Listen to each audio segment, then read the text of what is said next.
Welcome to Law and Justice. I'm Jane Mulcahy. This is a special series on the topic of how to talk policy and influence people. And today I am joined by Cormac Russell, and I'm very, very looking forward to hearing about how we can rekindle democracy. Cormac, how are you? It's a pleasure to be with you, Jane. I'm well, thank you. Very well indeed. Good to be with you. Thanks. Well, Cormac, can you just begin by telling me a bit about yourself and your background, please? Sure. Well, at the moment, starting from where we are now today, maybe and working back a little bit. So I'm the director of a little social enterprise called Nurture Development, which is an Irish company, but we work in about 35 countries around the world. Wow. And largely, well, it sounds more impressive than it is. I mean, they're discrete pieces of work that have unfolded since 1996. And a lot of it is just relationships and word of mouth, really, but it's been a pleasure to be that, I suppose, that kind of privileged in a lot of ways to be alongside communities around the world, because you just learn so much more than you could from being stuck in one kind of specialism or one particular context. So that's been great, and it's pure dumb luck that it's happened, really. So I set up the company in '96, and largely before that was involved in the Irish context in residential childcare. So my background is psychology, clinical psychology, and very, very concerned, I suppose, by what I saw as an attempt to take children and other people in congregated care settings out of old style traditional institutions with the intention of bringing them into what was called community care in the 90s. And it struck me that what we managed to do, in effect, was take kids out of one institution and put them into smaller institutions, but to call them community care. So they were located in communities, but weren't necessarily of the community, or the relationships weren't truly embedded in the community. So, as so often happens with mental health, with health generally, with probation, with a lot of specialized services, enforcement the same, we break off community development, we break off social justice. And what we end up with is quite instrumentalized ways of intervening in people's lives, which are probably good on the quality of the program, in inverted commas, but really poor on quality of life outcomes, and changing social order or getting to the heart of the matter. So look, in 95, 96, I realized I trained in the wrong specialism and I was in the wrong job. So having got over that crisis, whatever, 25 years later now, it's worked out well. I left and set up my own social enterprise rather than staying within the system and annoying myself and other people. And I'm glad I did. Yeah. And what I was really curious about was that whole question of how community building and social justice could be at the heart of what we do, rather than this kind of ameliorative relief action, which is essentially the medical model dressed up in fancy policy language, which is largely disembedded. It is certainly in the Irish context at that time.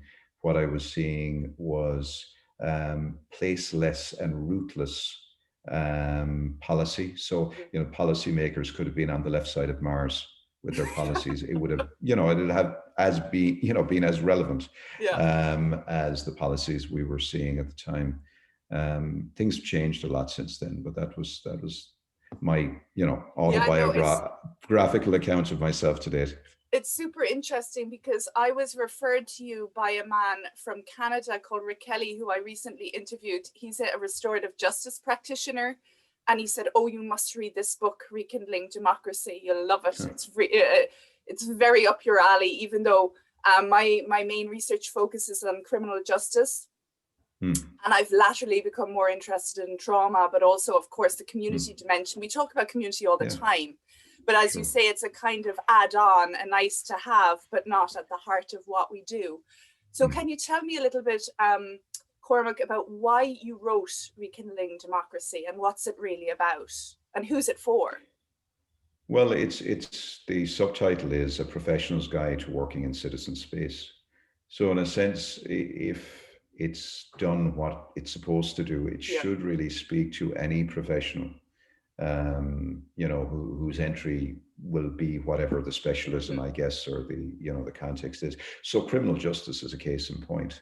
So it's saying, take the current scenarios in the States, you know, it's saying not just to professional enforcement officers or, you know, progressive city policymakers who want to respond to the tragic police killings, the likes of George Floyd, etc. It's saying to them, look, the classic policy error that tends to be made is that you will quite rightly, you know, engage in issues around institutional and structural racism and begin to realize you don't have an enforcement issue, you have a public health issue. You'll do that, but what you largely do is you'll take some funding away from enforcement and you'll put it into mental health services. And I think, you know, what I'm saying to Black Lives Matters and other activists at this moment is please, please, please don't lose this opportunity by saying, well, yes, we'll relocate some money along the pipeline, you know, because it stops the flow towards incarceration, and we'll move it up a little bit upstream to, you know, mental health intervention. I'm saying, and again, cheering on in a lot of ways what is happening in the likes of Milwaukee through the Blueprint for Peace, where money has been taken and it's actually being relocated into communities where, you know, racial inequity is exacting its greatest toll. And the money is going into employing community builders. It's going into building the community grassroots up. It's going into addressing issues of inequity and changing the social order. And this is a new departure, I think, for the criminal justice systems, to recognize that criminal justice, or, you know, the potential for real justice, you know, it has a postal code. We can't just start dealing with these issues, you know, on a kind of a case-by-case basis. We need to start thinking about place-based responses. So Rekindling Democracy is very much saying that wherever you're coming from, your first challenge is to precipitate citizen-led responses to what you think the issues are, and then grow that up. You know, so the idea of the professional and the institution is that you supplement the capacities of citizenship, not replace them or overwhelm them. Very good. And the word citizen then, my background is also in law, so that has a particular legal meaning in some ways in relation to having a legal right to live in a country, for example. I presume, though, actually your meaning is wider than that. It's people living in a community. Yeah, I mean, across the arc of history, the legal meaning obviously wasn't the first to arrive in our consciousness. So the legal professions appropriated the term and narrowly define it, you know, as having a passport, a right to vote, or a right of residency. So in its legal vein, it is what it means. It's pretty clear. What I'm talking about essentially is actually we could pivot a little on the legal definition and say this. I know people, by my definition, who could trace their lineage in family terms right back to the origins of a state, who, by my definition of citizenship, which is the ability to contribute to the well-being of your community and the willingness to show up and do so, are not citizens in that sense. And I know people who have no right of residency in legal terms, maybe have no legal papers, but are contributing in all kinds of ways to the well-being of their community, in spite the trauma and in spite the lack of welcome that they've received, to a far, far greater extent than people who have all kinds of legal papers and entitlements in that sense. So I hope that kind of it does. Draws the distinction it does, and it's very, I think, interesting and important, because as I've understood from reading your book, it is really what you're trying to awaken in us is our connectedness and our innate ability to impact our neighborhoods and our environments for the good, for the common good. Yes. Can I just ask you, Cormac, about the idea that services and the state look at certain types of communities, often poor urban ones, as being laden with problems and risk factors and deficits, rather than looking at them, kind of going, where can we unearth, where is the sparkling abundance, where are the talents? Why is that our sort of default approach, and what's wrong with it? Why do we look at what's wrong with the community rather than, as you say, what's strong with it? Well, form tends to follow purpose or function, doesn't it? So if as an institution, as a professional, we see our function as fixing problems, well, then naturally enough, to establish that we're required, we're going to see if there's a problem. So our very starting point is, well, what's wrong and do you need me? Now, the irony, the method by which we define what things are problematic is a needs assessment or a gap analysis or a gap inventory. And inevitably, every needs analysis concludes the same thing. And that is that the communities that are being analyzed require the services of those who are analyzing them. So if a legal professional analyzes a community, they need legal services of a doctor and so on and so forth. That's what's interesting about, say, flipping the narrative on its head in Milwaukee and saying, let's take a public health lens to what we see as a crime issue. And let's take the issues of racial inequity as seriously as COVID-19, for example. Suddenly the conversation changes. Now, of course, the one thing you don't want to do is, in the process of making the argument that I'm making next, is to lose empathy and say, well, it doesn't matter that there are issues, that there are crimes. We should just focus on what's positive and kind of take a Pollyanna view of life. That isn't what I'm saying. What I'm saying is what comes next is deeply colonial. Right. So if I move into a place and I say, I will only see within you or within those that are, like you and share a place, a community with you, what you're missing, what's problematic, then I get to define you by those terms alone. What's interesting after that then is that you're a client of my service. You're the sum of your problems. And if we're interested in social justice, if we're interested in, a more equitable future, and we're interested in democracy, it's very hard to lift people up by putting them down. Yeah. So it's not to ignore that there are issues, that there's trauma, for example. But as we know, if we define people by their trauma in exclusion of resilience and exclusion of learning and exclusion of other gifts, capacities, then it's a half-baked story, which will create outcomes that are just as half-baked. So it's about a more fulsome account, which says to people, yes, you have been through trauma. Yes, there are issues. What do you have that you could use to address those issues, and how can we support you? How can we supplement your capacities and change this reality?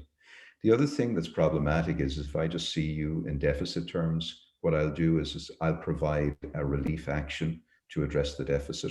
So I don't actually change the social order. I just provide a relief action. It gives me a middle-class job, gives you some kind of air-conditioned misery, but nothing changes. So we maintain the status quo. It's a perfect way to continue inequity and to continue to create a greater social divide, the net result of which we've been seeing since 2016 in particular.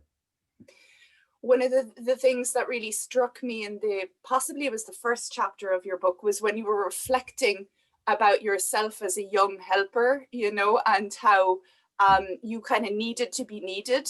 And I think that's possibly quite a common feeling and need in many helping professionals. And part of this change process then, I guess, is the willingness to share power, and the fact that that's and actually listening to people. What's strong with you? What do you need? How can I help? So what then is asset-based community development, and how does that differ to our more common mainstream approaches? I think, well, my sense of it is that it's probably quite aligned in a lot of ways to what practitioners do when they're humble. and when they believe that the people they serve have as sharp a mind and as noble a heart as they do. So I don't think it's unique in that sense or innovative. It's an observation of some stuff that's going on already, which I think is particularly good in the Yeah. institutional world. So that, just to say that, so it's not aiming to demean or to put down the professions. I'm not doing that. It's easy to take a swing at experts and say, well, they're the problem. But what I am saying is that actually in a democracy, the professional is not at the center. The citizen is at the center. The professional serves, you know, Yeah. that's why we call them public servants. Now, what I'm quite interested in is what does a civic professional look like? You know, Okay. where they have allegiance to the place, they have allegiance to citizens, they have allegiance to the people they serve, even over and above their allegiance to their own profession, to other people like them. It's very, very interesting. If you Yeah. take a set of police, for example, who've got a really locked in kind of mindset around who their loyalty is to, essentially other people who wear the uniform, for Yeah. example. Well, what does that mean in terms of changing cultures around police killing? For sure. It makes it incredibly difficult. Now, you go back to the 70s when, you know, in Ireland, for example, you know, what they call in the UK the beat bobby. But there was a sense, whether it was the police officer or the GP or the district nurse, there was a sense that the professions were embedded in place. They were place-based. Now, there are Yes. two kinds of policies, just to take it back to policy. One is place-based, the other is placeless, Yes. right? Now, Ireland is full of placeless policies.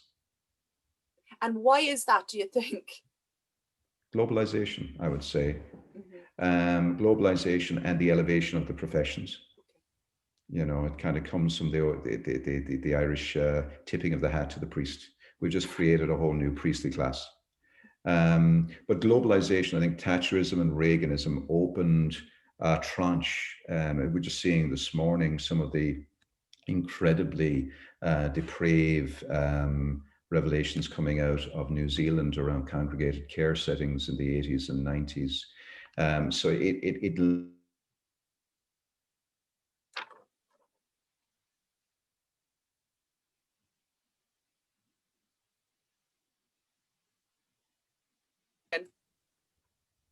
So, you know, the congregated care settings, which is unfolding particularly strongly, I think, around the world around March, April time, and the tragic deaths of people through COVID.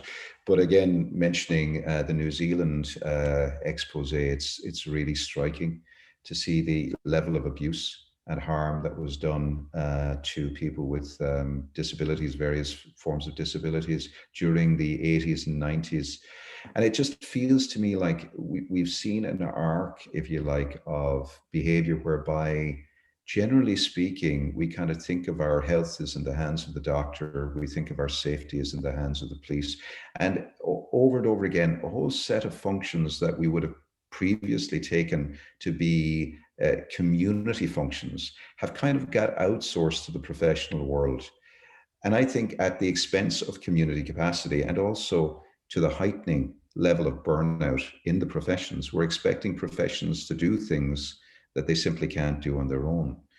So I think that that's a big issue, that as we kind of shift our particular social problems away and we start thinking about them less as the neighborhood challenge or the neighborhood as the primary unit of change or the village, and think more about individual behavior and institutional reform, we're becoming more and more placeless and finding these wicked challenges harder and harder to resolve.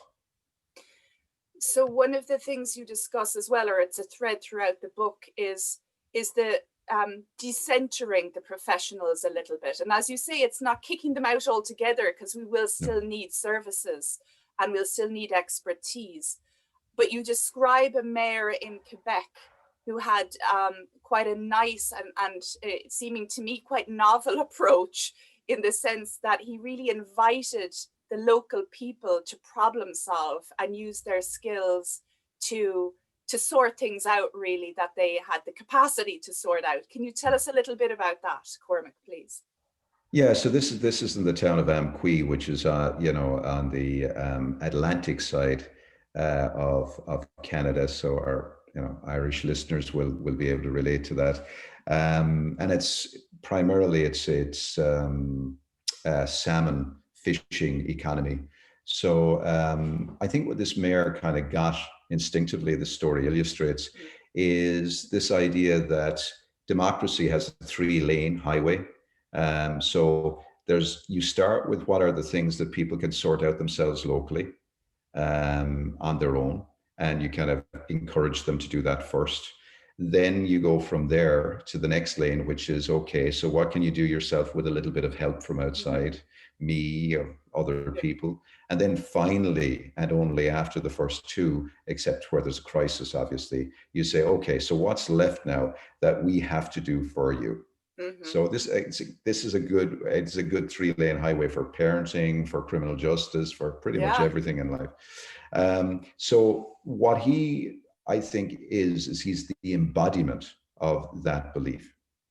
So as the story goes in the book, 3 of his neighbors who are French speaking come up quite animated and tell him that the nets were cut. So essentially they drop nets at certain key points in the stream to capture salmon, and then they harvest the salmon. So the nets were cut by a poacher or by several poachers. And so they were alarmed because the salmon were escaping upstream or downstream, as the case may be. And the mayor said, well, that's a crisis. That's terrible. And of course, he lives in the town as well, so he's impacted by this too. So it's not just a remote, oh, that's terrible. I'll get back to you next year and we'll see what we can do. There's an immediacy to it. So he says to them, well, do you know anybody who could help us with that? And they say, well, yeah, we know such and such and such and such. They name about 5 other people. So now they've got about 8 people potentially involved in this, along with the mayor. And the mayor says, great, we'll gather them up and I'll see you at town hall in my meeting room, in our meeting room at 7:30, and we'll talk about it. Bring them with you. And so they arrive, he sits down, and it largely just facilitates them to talk about what they see as the problem, what they think the solution is, and what they're prepared to do to implement those solutions. By the way, if you want a definition of citizenship, there's a really good one. A citizen does 3 things. They define the problem in their own language, in the vernacular, with other citizens. They define the solution in the vernacular with other citizens, and then they do something about implementing the solution. They don't have to implement the whole solution, but they show up. They are what I would call first investors or primary investors. Some people call them first responders. Yeah, they're active in their own solutions. So at the end of the meeting, people brainstormed. He said, it strikes me that what we have here is we have a group of people who care deeply about salmon preservation in Amqui. So he says, in my sense of you, I think you are the first salmon preservation society of Amqui. And they went, oh, nice. We just thought we were 8 neighbors. And he said, well, so if it helps, he said, give you some legitimacy and some convening power, how about we just formalize that? Sure. So, it became formalized. So they became a committee. And he said, so you can have this place. It's here for any committees who want to meet whenever you like. What else can I do to be useful? You see? And so they name a few things, but largely not a lot. The meeting room, the fact that he's legitimized them is almost enough for now. They're not quite sure what else he can do. So they're not looking for funding. They're not looking for a white paper to be written. They're not looking for, money to employ a professional who can write a consultancy report. They just, at that stage, it's kind of, well, we'll crack on. And he says, well, look, can you come along every 6 weeks to council and let us know how you're coming along and if there's anything that we can do to be useful. So he's getting these lanes lined up, you see. It doesn't mean that there won't be a whole set of things that in 6 weeks' time they won't come along, or maybe even 6 days' time that they won't come along and say, you know, we've done this, this, and this. We need your help with that. And by the way, this stuff over here, you need to crack on and do something about, because we can't co-create or co-produce that. You just need to do it. Yeah. And so he's really setting up a democratic conversation, right? So, but he's saying to these folks, everybody around here is a citizen. Incidentally, this guy's been around forever. And I reckon he has deputized every single citizen in Amqui to be on one committee or another. So Yeah, he's been pulling this trick for years. This stunt is an old stunt. That was a beautiful part, though, that all these committees exist, and people are active and doing stuff and feeling that they have a power, stepping into their own power. He's leader as convener. Yeah. So he's distributing. Leadership is everybody's business in that sense, and he's kind of all hands on deck. But what he's doing is he's getting the sequencing right. And this is the, you know, you'll constantly get this kind of liberal, neoliberal debate of, you know, oh, well, ABCD, as I'm talking about it, is just about letting government off the hook. So all the reconstructed Marxists get their nose out of joint. And then the neoliberals go, oh, well, this is the right way, because, you know, we got to get people pulling themselves up by their bootstraps and say, actually, I'm not with either of you guys. You know, you go to your corners. I don't relate to what you talk about, because ironically, whether you're a neoliberal, a socialist, a communist, or, you know, a Republican, you're all pretty much politically of the same mind. You all agree that what we need is more institutions. And what the mayor of Amqui says is, what we need is more citizens with institutions prepared to serve. And that's a totally different conversation, you know, that gets us beyond the right-left schism, which is essentially a bankrupt narrative anyway. That's not getting us anywhere. Yeah, well, it's not serving the people who have problems that need creative solving, for sure. There was a section in your book as well that particularly resonated with me, with my criminal justice focus, and just around preventing trauma and adversity in the first place, but also facilitating healing.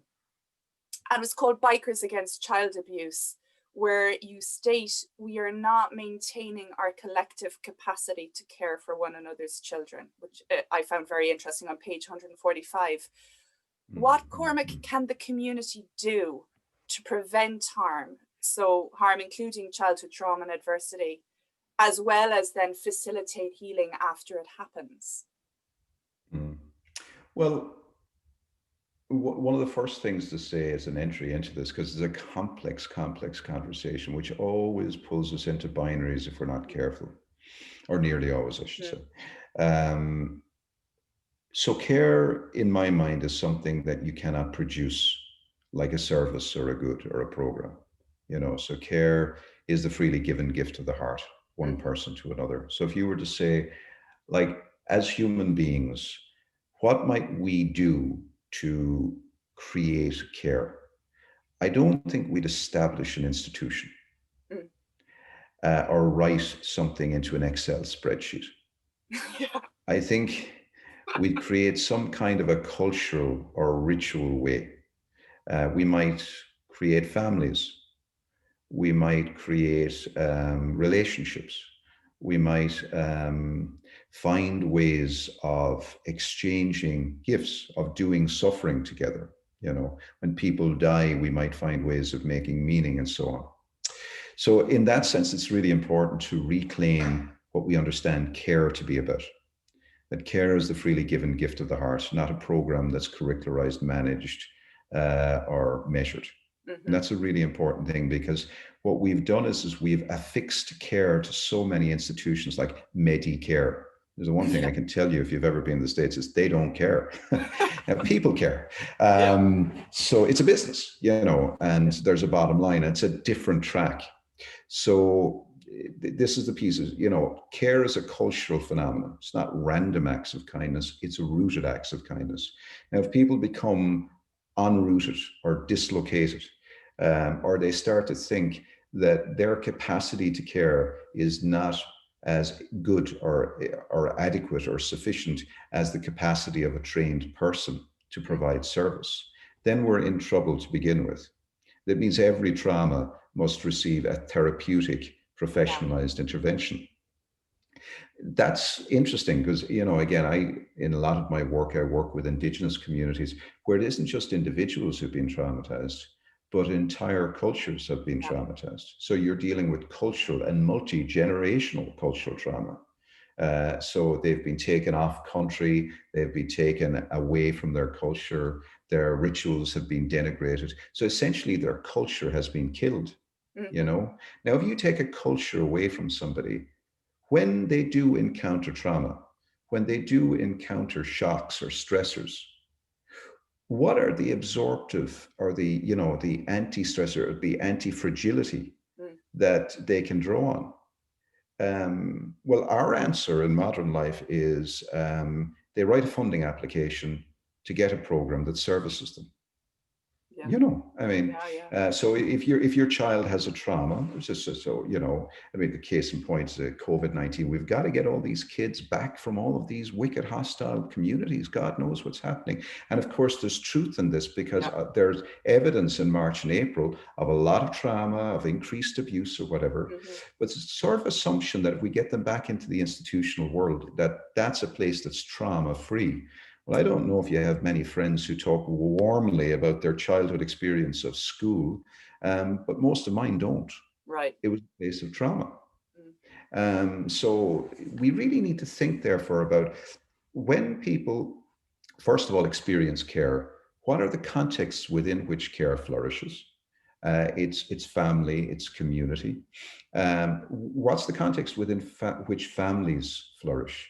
It's in communities where the family is held, because Yeah. it's actually a crushing responsibility to say to a family, however many parents exist in the family unit, right? Here's a set of kids.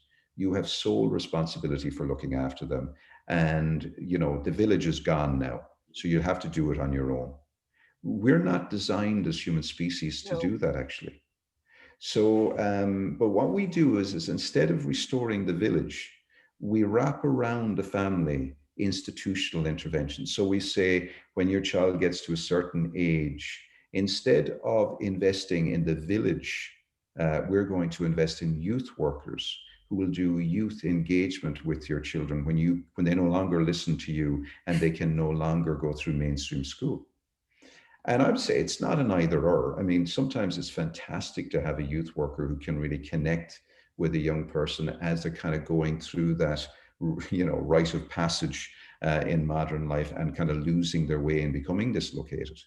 But it's also really, really critical that we have ways of doing trauma and, restoring equilibrium in people's lives that are cultural as well as institutional.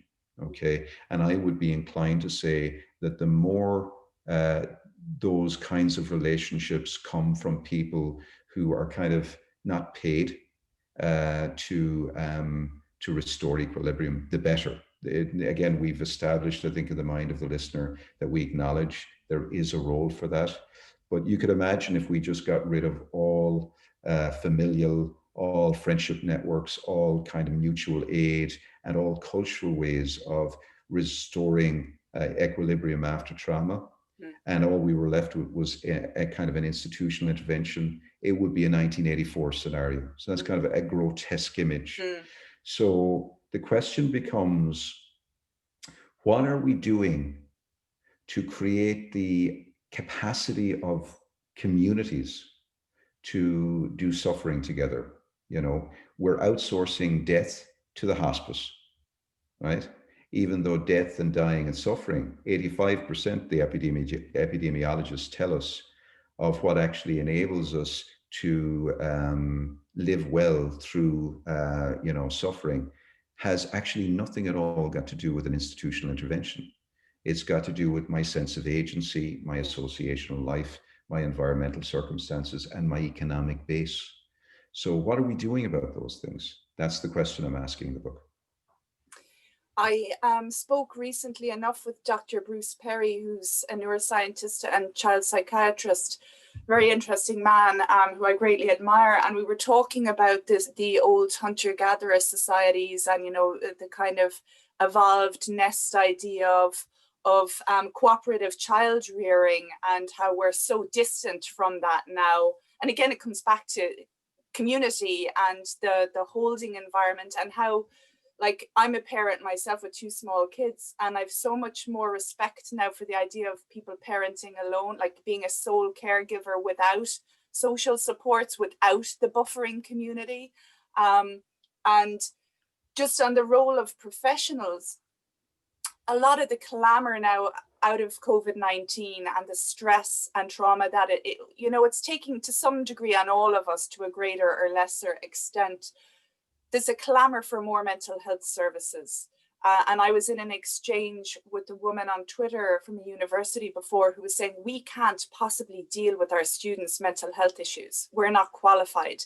And I was just saying, well, actually, to just listen to someone and to validate their concerns and be a listening ear, a compassionate listening ear, is a kind of intervention in itself.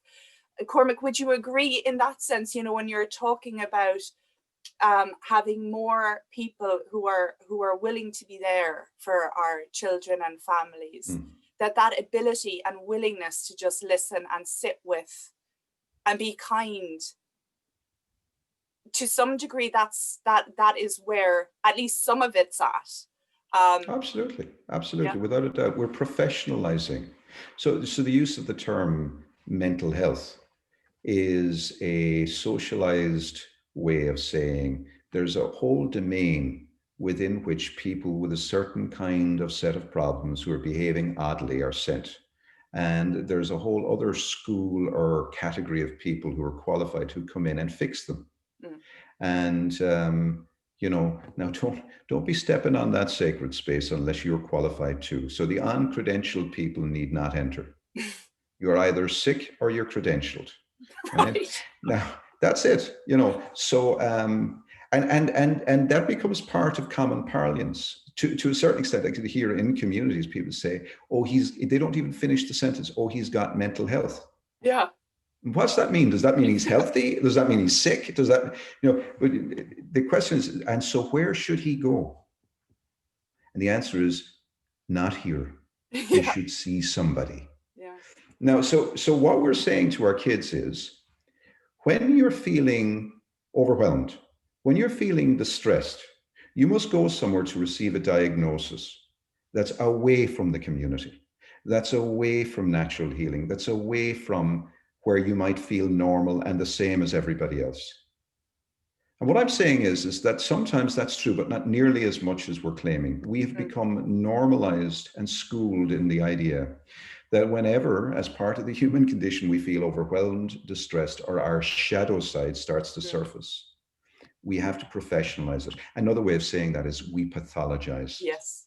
The fact that in all kinds of ways, when life hits stressors like at the moment, it is normal to feel overwhelmed. It is normal to feel sad. It is normal to feel the stress. It's normal to let it roar out and to feel like you're weird. And these are all part of the human condition. And when we say to our kids, and we say to older people as well at the moment, like, who are worrying about maybe forgetting things because they're not socializing as much, this is all normal. We remember because we're social beings. So sociality is so critical. And actually, we know how to do so much more with each other, for each other, and by each other when we stop trying to be, a certain way or to reach a certain professional standard, and we actually just allow ourselves to be human together. A lot of this is about getting better at being human together, doing community together. It's interesting that most of what, and again, remember, this is my profession too, way back when, most of what psychiatrists and psychologists, so psychiatrists not so much, but psychologists use as the talking cure, forget Freud and all of that, was actually taken from associational life. The Quakers, for example, disproportionately have contributed more to family therapy than any of the inventors in the last 100 years from the professionals. If you look at it, read Parker Palmer's work and you actually look at the origins of how the Quaker community supported their members who were going through marital difficulties, for example, or who had suicide ideation or whatever. And you start to discover this kind of assumption that they were all witch doctors and all weirdos and, just kind of ignored problems. They didn't. They had all kinds of sophisticated ways of dealing with it. You look at some of the ancient ways and we pathologize them, and kind of characterize them in pop culture as kind of less than we are. So we see ourselves as kind of hitting the high watermark of evolution. But in so many ways, if you kind of take an anthropological look at mental health, what you begin to realize is that we have really put a medical model. I wrote a paper recently called Does More Medicine Make Us Sicker? And I conclude in many instances it does, because it brings us into the sickness idiom. So we're not actually talking about health. We're not talking about well-being. And it's interesting that when you start with a focus on sickness, you end up with the doctor as the lead actor. When you start talking about wellness, you end up with the community as the lead actor. So it's really important that we kind of just de-school ourselves and begin to realize in oodles of ways we're socialized into thinking a certain way. Yeah, you've such a lovely, beautiful way of putting things. And I must say, when reading the book, there was so many phrases that I've underlined, and it's kind of, they're just very visual as well, and kind of nicely digestible. But there are still communities that are under more strain than others, ones that have more structural violence, more poverty, intergenerational trauma. You mentioned communities in the States that have the structural racism going on. And with the accumulation of all those stressors, the entire community can almost go into a kind of what Stephen Porges might call a shutdown state, where you're living with life threats almost permanently, or you think you are, and you don't feel safe around other people, which then maybe makes it hard to be civic and to collaborate and to step outside your door. Have you seen examples of those types of communities where, I'm sure you have, where people still manage to get energized and kind of say, we need to come together and do something positive because we can shift this. We are the medicine, almost. Yeah. Well, I do. I mean, most of the communities I work in have been essentially oppressed. So the high level answer in this is to say, let's look in society at what's the advantaged and do that for everybody. So you take any advantaged group and you remove their economic floor and you remove their social network, and let's see how they fare. Let's see how Donald Trump does without that, or anybody else. So that's the first piece. So that, and then let's put them all together in one place, right? And then let's make sure that they get no supports, no services for 20, 30 years. So we'll just do a slum clearance and send them all out to Ballymun and, leave it for the 60s, the 70s, the 80s, and then take all of the people with the greatest agility and the greatest resilience and give them $5,000 so they can buy houses in Walkinstown, and then look at what happens in the 80s and inject a little bit of heroin in there and then see what happens. So I think it's really, really important that we don't say, what happens is people shut down, right? People become overwhelmed. This is not like we've known this. This is not new. And again, you can go back. The thinkers have been saying this for a long time. So we just find new words and kind of new metaphors for saying the same thing over and over and over again. And then we do regeneration and we knock the buildings down and we build new buildings up and so on. So this is cyclical. What we need to pay attention to is that sometimes we use the fact that communities are shut down as an excuse for the external actors to continue doing the same thing they've always done, but calling it something different. Right. It's always interesting to me that when you measure the quality of life rather than the quality of program, you start to see things as they are. The problem, I think, is that so often people who are trying to do something about the shutdown are not themselves actually having to live with the consequences of the shutdown or So what they do true. when they try to address the shutdown. Mm. So, it's a sort of the difference between having a pilot deal with the shutdown and having a dentist deal with the shutdown. The dentist doesn't have to live with the mistake in your mouth. You do. The pilot does. If the pilot doesn't deal with the shutdown, he's going down too, or she's going down too. Yeah. So give me a pilot any day. I want people who've got skin in the game. Yeah. And so there's that. The other piece is that it's easy to generalize this, the shutdown, as if it's like it's a mechanical term. So like this computer can shut down. We lost connection during our conversation. It shut down. Yeah. It's not a useful metaphor for describing dynamic, emergent, organic communities, because not all parts shut down. Some do. Culturally, it can hit a critical mass.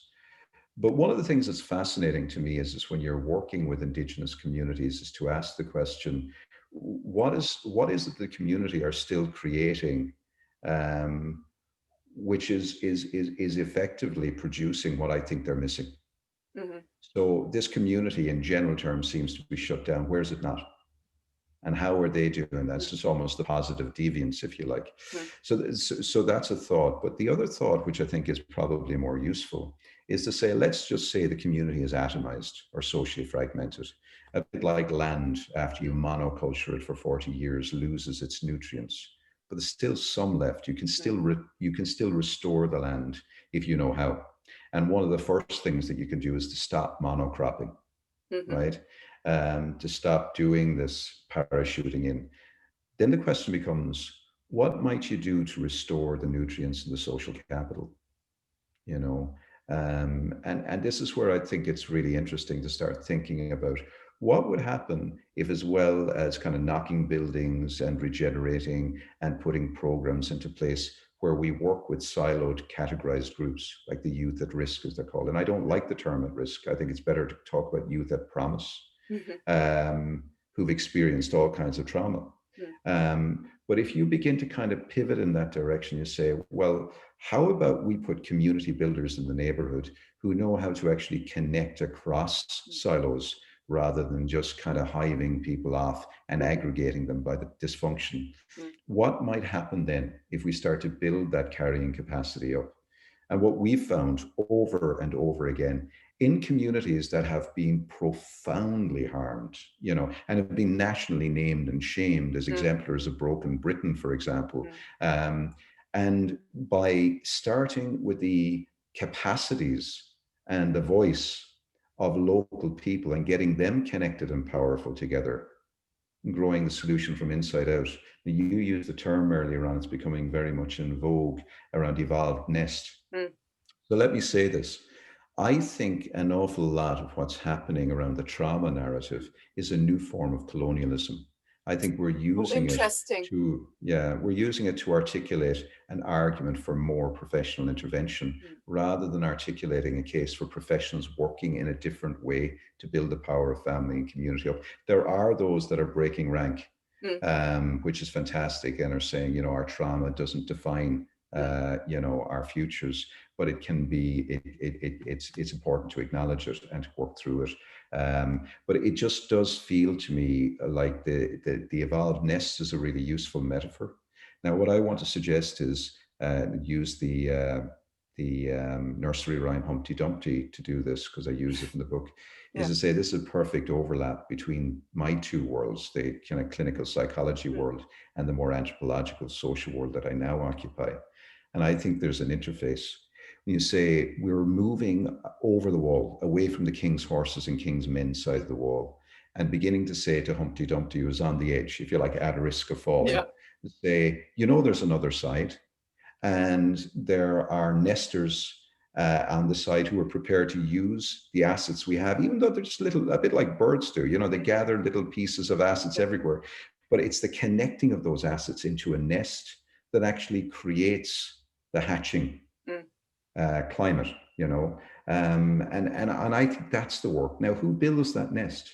I would say that we can't just say, well, volunteers and community, spontaneously combust into powerful community. It's just not going to happen. We have a marketplace that mitigates against community life.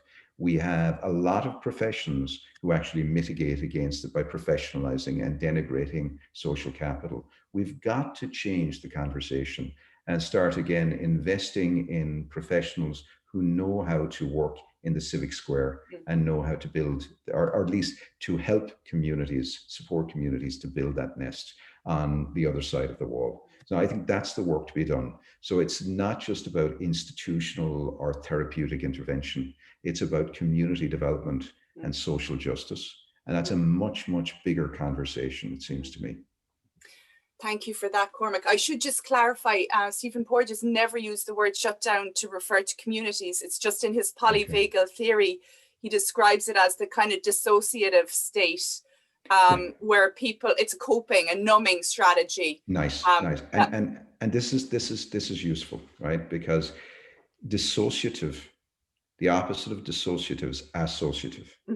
And in community, I would say, if you were to say to me, Cormac, tell me if the neighborhood's the primary unit of change, what would health look like and trauma embracing capacity and compassion look like? I would say it's an association of associations. That's the nest, right?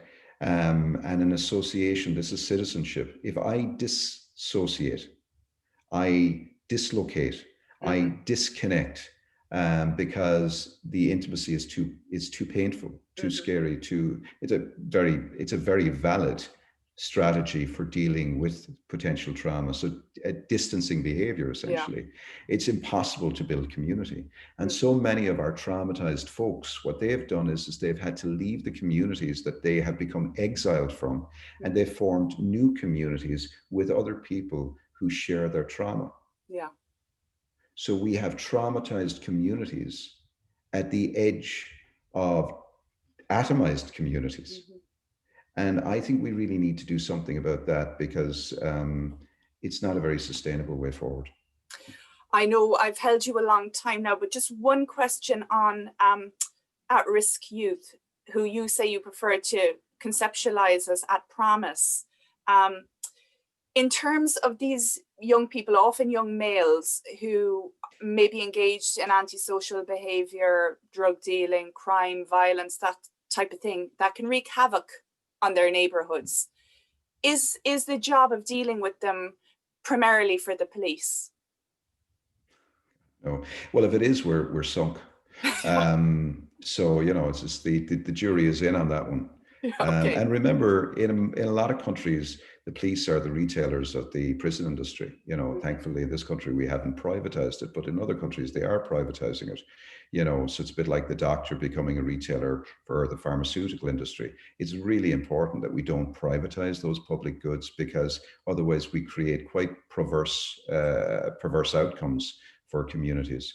So I think we need to think about what are the community alternatives to incarceration, and how can police support communities to build. There are times we need police, but police at their best are peacemakers, and it's really interesting to look at, even in the Irish context, our very early story in terms of establishing police, which is very much about enabling law and order to be maintained by local communities. The police were there to supplement that capacity. And I think that's still there.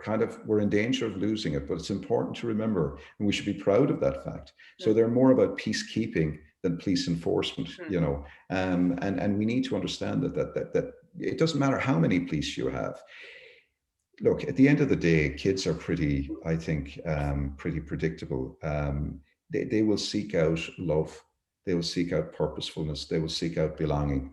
And if they can't get it in the family, they'll get it in the gang.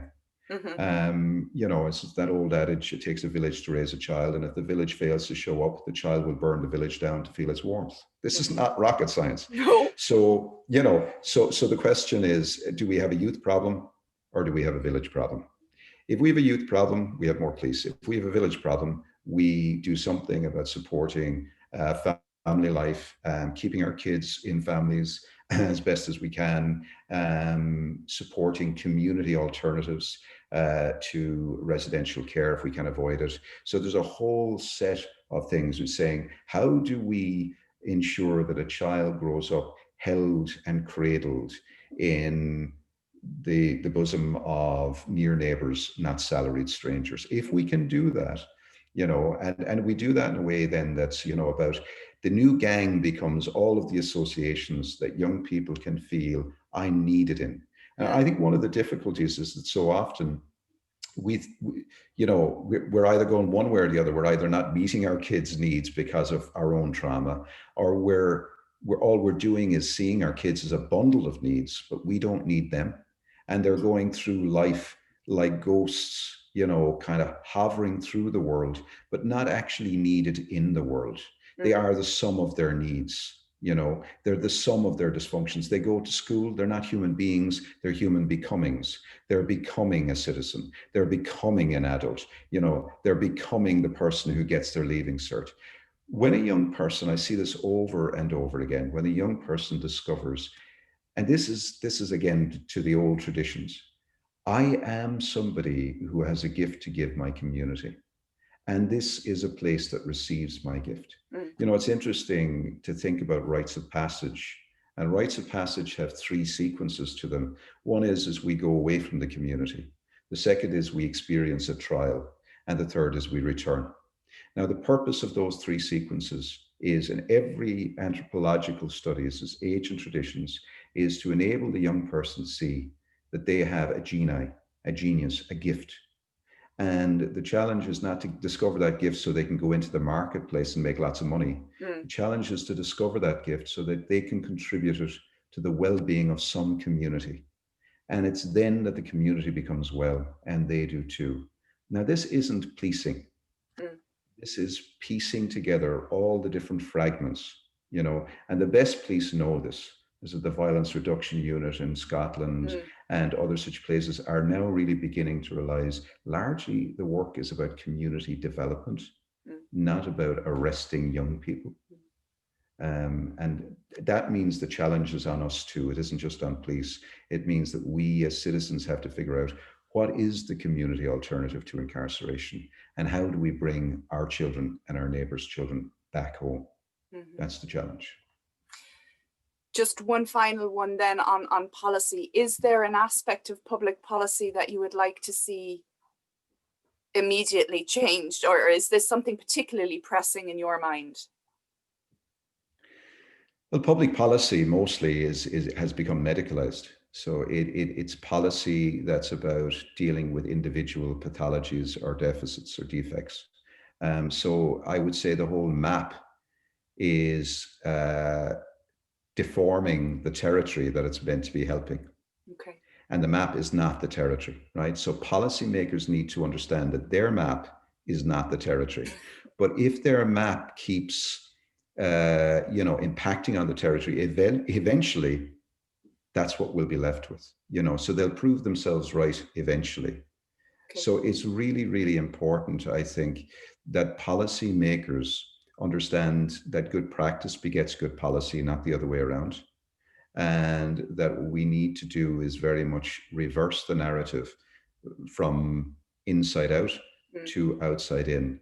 And so a simple way of holding on to this is to say current policy in Ireland and in pretty much every other country is that the units of change are individuals, so it's the behavior change piece, and institutions, that's the reform piece. So it's hovering around those two domains. I would say that what policymakers need to do is to pivot to a new unit of change, which is the neighborhood. Okay. If they did that and made their policies place-based rather than placeless, I think that would be a radical shift in the right direction. So more bottom-up policy from the communities might lead to the changes. And place-based, So it's got to be, we are embodied, rooted, social beings.